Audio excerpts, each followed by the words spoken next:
Okay, 5 lawan 5 Jom kita fight. First kita dapat Vivi letih lah. Nombor 2 kita dapat okay, Sengoku. Fleet Admiral okay. Fleet Admiral okay. Bartokuma dia level apa? Sisi Bukai. Doktor Allah Akbar, Doktor Bogel ni pula. Nombor 5 kita dapatkan boleh tak tertukar? Tak boleh. Korang lawan dengan Vivi. Siapa nak lawan Vivi? Kizaru lawan Vivi 1-0 bos. Tak boleh lawan Sengoku. Tak ada. Allah kata kuri Habis Sengoku besar padu lagi.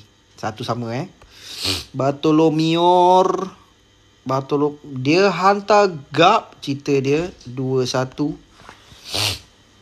Peti dulu. Okay dia ada fight. Dia bagi racun kat kawan ni. Mampu kau. Aduh, macam mana aku dah dapat roti dulu 2 kali? Oh lama aku. 1-0, 1 sama, 2-1, 2 sama, 3-1 kalah lah cerita dia.